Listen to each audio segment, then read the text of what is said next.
تو میں سمجھتا ہوں بالکل وجہ ہے.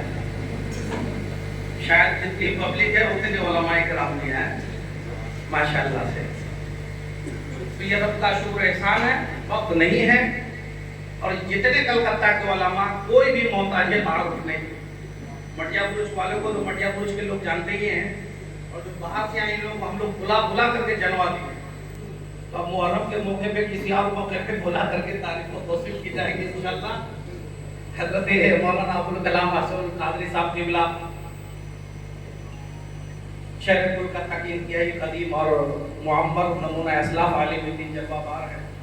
صدر مجلس مفتی مختار صاحب تو چودھری کے چاند کی طرف پورے بنگال میں چمک رہے ہیں.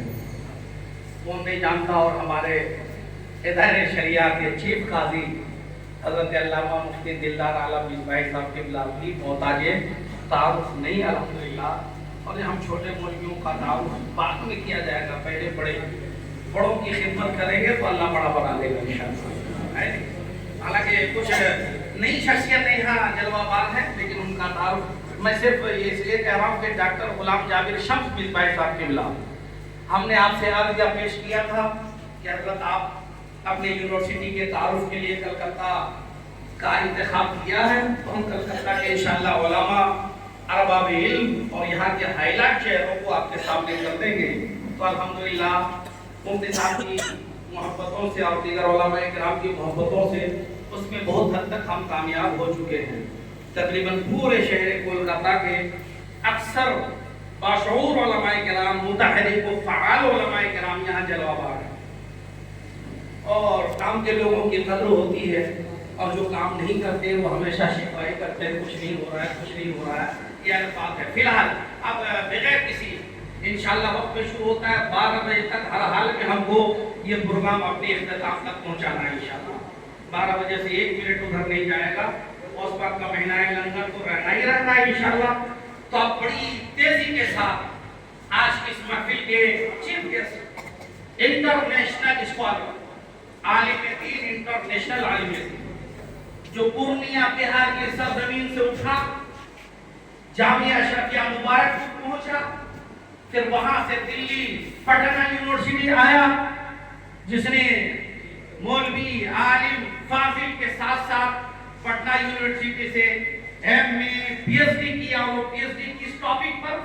اعلیٰ حضرت پر. وہ بھی اعلیٰ حضرت کے عام ٹاپک پر نہیں, اعلیٰ حضرت کے مکتوبات اور خطوط پر انہوں نے پی ایچ ڈی کیا. کتنا خشک موضوع ہے یہ, اور کتنا سوکھا موضوع ہے یہ. کتنے لوگ جو جدید نسل کے بچے ہیں یہ تو خط جانتے ہی نہیں. خط و کتابت کیا چیز ہوتی ہے انہیں خبر بھی نہیں. ہمیں پوسٹ کارڈ میں 2-4 خط لکھنے کا کبھی موقع ملا تھا.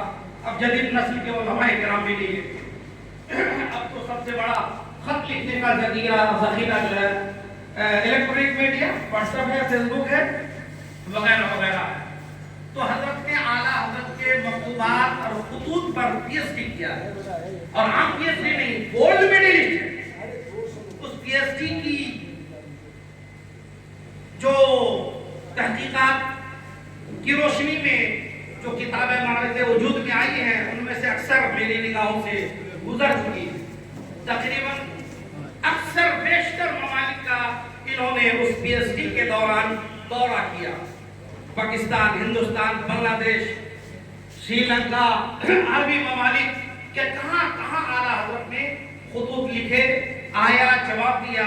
ان سارے خطوط کو جمع کرنا, اس پر پی ایچ ڈی اور تحقیق کرنا, یہ بہت مشکل مرحلہ ہوتا ہے, جس کو حضرت ڈاکٹر صاحب نے اتنی آسانی سے حل کروایا. تکلیفات ضرور آئی, مصیبتیں پریشانیاں ضرور آئیں, مگر حل کر کے قوم مسلم کے سامنے پیش کیا, اور اس میں گولڈ میڈلسٹ بنی آپ کا. 150 سے زائد کتابوں کے رائٹر ہیں یہ, 150. کچھ تو ضخیم ہے کئی جلدوں میں.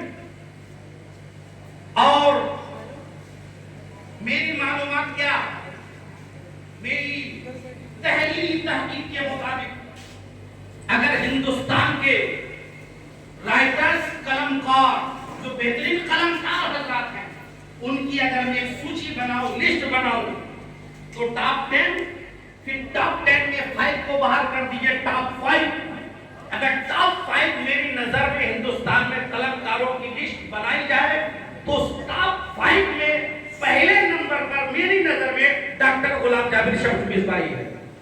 میں پڑھ کے بول رہا ہوں، مبالغہ نہیں. اگر آپ کو شک ہو تو ڈاکٹر صاحب کی کتابیں پڑھیے، مکتوبات اعلیٰ حضرت پڑھیے، امام احمد رضا ایک نئی تشکیل پڑھیے، امام احمد رضا کی